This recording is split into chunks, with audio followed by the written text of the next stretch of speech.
अध्याय 9। विदा होते समय बाबा की आज्ञा का पालन और अवज्ञा करने के परिणामों के कुछ उदाहरण। भिक्षावृत्ति और उसकी आवश्यकता, भक्तों के अनुभव। गत अध्याय के अंत में केवल इतना ही संकेत किया गया था कि लौटते समय जिन्होंने बाबा के आदेशों का पालन किया वे सकुशल घर लौटे और जिन्होंने अवज्ञा की उन्हें दुर्घटनाओं का सामना करना पड़ा। इस अध्याय में ये कथन अन्य कई पुष्टिकारक घटनाओं और अन्य विषयों के साथ विस्तार पूर्वक समझाया जाएगा। शिरडी यात्रा की विशेषता। शिरडी यात्रा की एक विशेषता ये थी कि बाबा की आज्ञा के बिना कोई भी शिरडी से प्रस्थान नहीं कर सकता था और यदि किसी ने किया भी तो मानो उसने अनेक कष्टों को निमंत्रण दे दिया। परंतु यदि किसी को शिरडी छोड़ने की आज्ञा हुई तो फिर वहां उसका ठहरना नहीं हो सकता था। जब भक्तगण लौटने के समय बाबा को प्रणाम करने जाते तो बाबा उन्हें कुछ आदेश दिया करते थे जिनका पालन अति आवश्यक था। यदि इन आदेशों की अवज्ञा कर कोई लौट गया तो निश्चय ही उसे किसी न किसी दुर्घटना का सामना करना पड़ता था। ऐसे कुछ उदाहरण यहाँ दिए जाते हैं। तात्या कोते पाटिल। एक समय तात्या कोते पाटिल तांगे में बैठकर कोपरगांव के बाजार जा रहे थे। वे शीघ्रता से मस्जिद में आए, बाबा को नमन किया और कहा कि मैं कोपरगांव के बाजार को जा रहा हूँ। बाबा ने कहा, शीघ्रता न करो, थोड़ा ठहरो। बाजार जाने का विचार छोड़ दो और गांव के बाहर न जाओ। उनकी उतावलेपन को देखकर बाबा ने कहा, अच्छा, कम से कम श्यामा को तो साथ लेते जाओ। बाबा की आज्ञा की अवहेलना करके उन्होंने तुरंत तांगा आगे बढ़ाया। तांगे के दो घोड़े में से एक घोड़ा, जिसका मूल्य लगभग 300 रुपया था, अति चंचल और द्रुतगामी था। रास्ते में सावली विहीर ग्राम पार करने के पश्चात ही वो अधिक वेग से दौड़ने लगा। अकस्मात ही उसकी कमर में मोच आ गई, वो वहीं गिर पड़ा। यद्यपि तात्या को अधिक चोट तो न आई, परंतु उन्हें अपनी साई माँ के आदेशों की स्मृति अवश्य हो आई। एक अन्य अवसर पर कोल्हार ग्राम को जाते हुए भी उन्होंने बाबा के आदेशों की अवज्ञा की थी और ऊपर वर्णित घटना के समान ही दुर्घटना का उन्हें सामना करना पड़ा था। एक यूरोपियन महाशय। एक समय बंबई के एक यूरोपियन महाशय नाना साहेब चांदोरकर से परिचय पत्र प्राप्त कर किसी विशेष कार्य से शिरडी आए। उन्हें एक आलीशान तंबू में ठहराया गया। वे तो बाबा के समक्ष नत होकर करकमलों का चुंबन करना चाहते थे।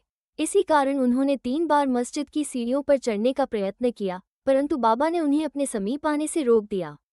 उन्हें आंगन में ही ठहरने और वहीं से दर्शन करने की आज्ञा मिली। इस विचित्र स्वागत से अप्रसन्न होकर उन्होंने शीघ्र ही शिरडी से प्रस्थान करने का विचार किया और विदा लेने के हेतु वे वहां आए। बाबा ने उन्हें दूसरे दिन जाने और शीघ्रता न करने की राय दी। अन्य भक्तों ने भी उनसे बाबा के आदेश का पालन करने की प्रार्थना की, परंतु वे सबकी उपेक्षा कर तांगे में बैठकर रवाना हो गए। कुछ दूर तक तो घोड़े ठीक ठीक चलते रहे, परंतु सावली विहीर नामक गांव पार करने पर एक बाइसिकल सामने से आई, जिसे देखकर घोड़े भयभीत हो गए और द्रुत गति से दौड़ने लगे।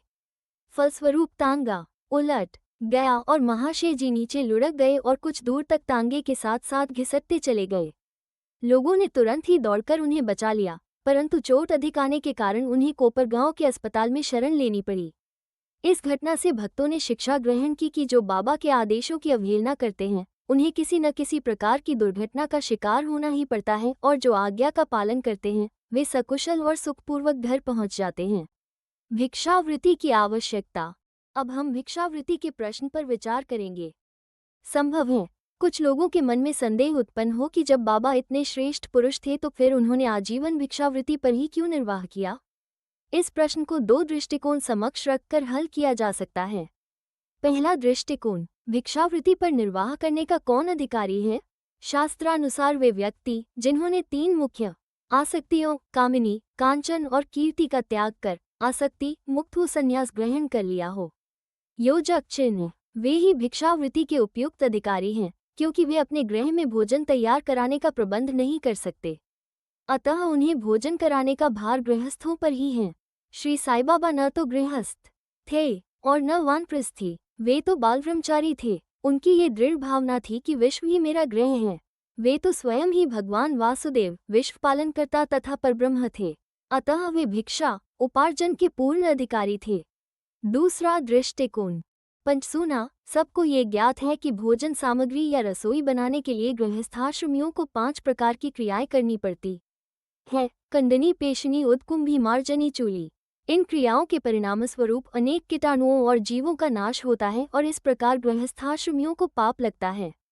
इन पापों के प्रायश्चित स्वरूप शास्त्रों ने 5 प्रकार के योग करने की आज्ञा दी है, अर्थात ब्रह्मयज्ञ अर्थात वेदाध्ययन, ब्रह्म को अर्पण करना या वेद का अध्ययन करना, पितृयज्ञ, पूर्वजों को दान, देवयज्ञ, देवताओं को बलि, भूतयज्ञ, प्राणियों को दान, मनुष्य यज्ञ, मनुष्यों को दान।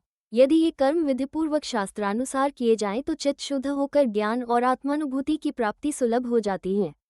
बाबा द्वार द्वार पर जाकर गृहस्थाश्रमियों को इस पवित्र कर्तव्य की स्मृति दिलाते रहते थे और वे लोग अत्यंत भाग्यशाली थे जिन्हें घर बैठे ही बाबा से शिक्षा ग्रहण करने का अवसर मिल जाता था। भक्तों के अनुभव ने अब हम अन्य मनोरंजक विषयों का वर्णन करते हैं। भगवान कृष्ण गीता में कहा है, जो मुझे भक्तिपूर्वक केवल एक पत्र, फूल, फल या जल भी अर्पण करता है तो मैं उस शुद्ध अंतःकरण वाले भक्त के द्वारा अर्पित की गई वस्तु को सहर्ष स्वीकार कर लेता हूँ। यदि भक्त सचमुच में श्री साईं बाबा को कुछ भेंट देना चाहता था और बाद में यदि उसे अर्पण करने की विस्मृति भी हो गई तो बाबा उसे या उसके मित्र द्वारा उस भेंट की स्मृति कराते और भेंट देने के लिए कहते तथा भेंट प्राप्त कर उसे आशीष देते थे। नीचे ऐसी ही घटनाओं का वर्णन किया जाता है। तरखा कुटुंब। कुछ तो श्री रामचंद्र आत्माराम उपनाम बाबा साहेब तरखा पहले प्रार्थना समाजी थे, तथापि वे बाबा के परम भक्त थे। उनकी स्त्री और पुत्र बाबा के एकनिष्ठ भक्त थे। एक बार उन्होंने ऐसा निश्चय किया कि पुत्र व एक पत्रम पुष्पन फल तोयम यो में भक्त्या प्रयच्छति तदहम भक्त्युपहृतम शनामि प्रयतात्मनः। गीता 9:26। उसकी माँ ग्रीष्मकालीन छुट्टियां शिरडी में ही व्यतीत करे, परंतु पुत्र बांद्रा छोड़ने को सहमत न हुआ। उसे भय था कि बाबा का पूजन घर में विधिपूर्वक न हो सकेगा, क्योंकि पिताजी प्रार्थना समाजी है और संभव है कि वे श्री साईं बाबा के पूजनादि का उचित ध्यान न रख सके। परंतु पिता के आश्वासन देने पर कि पूजन यथाविधि ही होता रहेगा, माँ और पुत्र ने एक शुक्रवार की रात्रि में शिरडी को प्रस्थान कर दिया। दूसरे दिन शनिवार को श्रीमां तरखा ब्रह्म मुहूर्त में उठे और स्नानादि कर पूजन प्रारंभ करने के पूर्व बाबा के समक्ष साष्टांग दंडवत करके बोले, हे बाबा, मैं ठीक वैसा ही आपका पूजन करता रहूंगा जैसे कि मेरा पुत्र करता रहा है, परंतु कृपा कर इसे शारीरिक परिश्रम तक ही सीमित न रखना। ऐसा कहकर उन्होंने पूजन आरंभ किया और मिश्री का नैवेद्य अर्पित किया, जो दोपहर के भोजन के समय प्रसाद के रूप में वितरित कर दिया गया। उस दिन की संध्या तथा अगला दिन इतवार भी निर्विघ्न व्यतीत हो गया। सोमवार को उन्हें ऑफिस जाना था, परंतु वो दिन भी निर्विघ्न निकल गया। श्री तरखा ने इस प्रकार अपने जीवन में कभी पूजा न की थी। उनके हृदय में अति संतोष हुआ कि पुत्र को दिए गए वचनानुसार पूजा यथाक्रम संतोषपूर्वक चल रही है। अगले दिन मंगलवार को सदैव की भांति उन्होंने पूजा की और ऑफिस को चले गए। दोपहर को घर लौटने पर जब वे भोजन को बैठे तो थाली में प्रसाद न देखकर उन्होंने अपने रसोइये से इस संबंध में प्रश्न किया। उसने बतलाया कि आज विस्मृतिवश वह नैवेद्य अर्पण करना भूल गए हैं। ये सुनकर वे तुरंत अपने आसन से उठे और बाबा को दंडवत कर क्षमा याचना करने लगे तथा बाबा से उचित पथ प्रदर्शन न करने तथा पूजन को केवल शारीरिक परिश्रम तक ही सीमित रखने के लिए उलाहना देने लगे। उन्होंने संपूर्ण घटना का विवरण अपने पुत्र को पत्र द्वारा सूचित किया और उससे प्रार्थना की कि वो पत्र बाबा के श्री चरणों पर रखकर उनसे कहना कि वे इस अपराध के लिए क्षमा प्रार्थी हैं। ये घटना बांद्रा में लगभग दोपहर को हुई थी और उसी समय शिरडी में जब दोपहर की आरती प्रारंभ होने ही वाली थी कि बाबा ने श्रीमती तरखा से कहा, माँ, मैं कुछ भोजन पाने के विचार से तुम्हारे घर बांद्रा गया था। द्वार में ताला लगा देखकर भी मैंने किसी प्रकार गृह में प्रवेश किया, परंतु वहां देखा कि भाव मेरे लिए कुछ भी खाने को नहीं रख गए हैं, अतः मैं भूखा ही लौट आया हूँ। किसी को भी बाबा के वचनों का अभिप्राय समझ में नहीं आया, परंतु उनका पुत्र जो समीप ही खड़ा था सब कुछ समझ गया कि बांद्रा में पूजन में कुछ तो त्रुटि हो गई है, इसलिए वो बाबा से लौटने की अनुमति मांगने लगा। परंतु बाबा ने आज्ञा न दी और वहीं पूजन करने का आदेश दिया। उनके पुत्र ने शिरडी में जो कुछ हुआ उसे पत्र में लिखकर पिता को भेजा और भविष्य में पूजन में सावधानी बरतने की विनती की। दोनों पत्र डाक द्वारा दूसरे दिन दोनों पक्षों को मिले। क्या ये घटना आश्चर्यपूर्ण नहीं है? श्रीमती तरखा। एक समय श्रीमती तरखा ने 3 वस्तुएं अर्थात भरित काचरिया और पेड़ा बाबा के लिए भेजी। बाबा ने उन्हें किस प्रकार स्वीकार किया, इसे अब देखेंगे। बांद्रा के श्री रघुवीर भास्कर पुरंदरे बाबा के परम भक्त थे। एक समय वे शिरडी को जा रहे थे। श्रीमती तरखा ने श्रीमती पुरंदरे को 2 बैंगन दिए और उनसे प्रार्थना की कि शिरडी पहुंचने पर वे एक बैंगन का भरता और दूसरे का काचरिया बनाकर बाबा को भेंट कर दे। शिरडी पहुंचने पर श्रीमती पुरंदरे भुर्ता लेकर मस्जिद गईं। बाबा उसी समय भोजन को बैठे ही थे। बाबा को वो भुर्ता बड़ा स्वादिष्ट प्रतीत हुआ, इस कारण उन्होंने थोड़ा थोड़ा सभी को वितरित किया।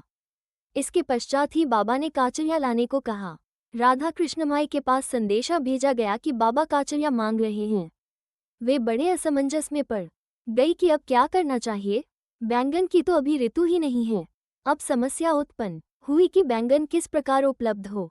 जब इस बात का पता लगाया गया कि भुर्ता लाया कौन था, तब ज्ञात हुआ कि बैंगन श्रीमती पुरंदरी लाई थी तथा उन्हें ही काचरिया बनाने का कार्य सौंपा गया था। अब प्रत्येक को बाबा की उस पूछताछ का अभिप्राय विदित हो गया और सबको बाबा की सर्वज्ञता पर महान आश्चर्य हुआ। दिसंबर सन 1915 में श्री गोविंद बालाराम मानकर शिरडी जाकर वहां अपने पिता की अंत्येष्टि क्रिया करना चाहते थे। प्रस्थान करने से पूर्व श्रीमती तरख से मिलने आए। श्रीमती तरख बाबा के लिए कुछ भेंट शिरडी भेजना चाहती थी। उन्होंने पूरा घर छान डाला, परंतु केवल एक पेड़े के अतिरिक्त कुछ न मिला और वह पेड़ा भी अर्पित नैवेद्य का था। बालक गोविंद ऐसी परिस्थिति देखकर रोने लगा, परंतु फिर भी अति प्रेम के कारण वही पेड़ा बाबा के लिए भेज दिया। उन्हें पूर्ण विश्वास था कि बाबा उसे अवश्य स्वीकार कर लेंगे। शिरडी पहुंचने पर गोविंद मानकर बाबा के दर्शनार्थ गए, परंतु वहां पेड़ा ले जाना भूल गए। बाबा ये सब चुपचाप देखते रहे, परंतु जब वह पुनः संध्या समय बिना पेड़ा लिए हुए वहां पहुंचा तो फिर बाबा शांत न रह सके और उन्होंने पूछा कि तुम मेरे लिए क्या लाए हो। उत्तर मिला, कुछ नहीं। बाबा ने पुनः प्रश्न किया और उसने वही उपर्युक्त उत्तर फिर दोहरा दिया। अब बाबा ने स्पष्ट शब्दों में पूछा, क्या तुमने माँ ने चलते समय कुछ मिठाई नहीं दी थी। अब उसे स्मृति हो आई और वो बहुत ही लज्जित हुआ तथा बाबा से क्षमा याचना करने लगा। वो दौड़कर शीघ्र ही वापस गया और पेड़ा लाकर बाबा के सम्मुख रख दिया। बाबा ने तुरंत ही पेड़ा खा लिया। इस प्रकार श्रीमती तरख की भेंट बाबा ने स्वीकार की और भक्त मुझ पर विश्वास करता है इसलिए मैं स्वीकार कर लेता हूँ, ये भगवद्वचन सिद्ध हुआ। बाबा का संतोषपूर्वक भोजन। एक समय श्रीमती तरख शिरडी हुई थी। दोपहर का भोजन प्रायः तैयार हो चुका था और थालियां परोसी जा रही थीं कि उसी समय वहां एक भूखा कुत्ता आया और भौंकने लगा। श्रीमती तरख तुरंत उठी और उन्होंने रोटी का एक टुकड़ा कुत्ते को डाल दिया। कुत्ता बड़ी रुचि के साथ उसे खा गया। संध्या के समय जब वे मस्जिद में जाकर बैठी तो बाबा ने उनसे कहा, माँ, आज तुमने मुझे बड़े प्रेम से खिलाया, मेरी भूखी आत्मा को बड़ी सांत्वना मिली है। सदैव ऐसा ही करती रहो, तुम्हें कभी न कभी इसका उत्तम फल अवश्य प्राप्त होगा। इस मस्जिद में बैठकर मैं कभी असत्य नहीं बोलूंगा। सदैव मुझ पर ऐसा ही अनुग्रह करती रहो। पहले भूखों को भोजन कराओ, बाद में तुम भोजन किया करो। इसे अच्छी तरह ध्यान में रखो। बाबा के शब्दों का अर्थ उनकी समझ में न आया, इसलिए उन्होंने प्रश्न किया, भला मैं किस प्रकार भोजन करा सकती हूँ। मैं तो स्वयं दूसरों पर निर्भर हूँ और उन्हें दाम देकर भोजन प्राप्त करती हूँ। बाबा कहने लगे, उस रोटी को ग्रहण कर मेरा हृदय तृप्त हो गया है और अभी तक मुझे डकारें आ रही हैं।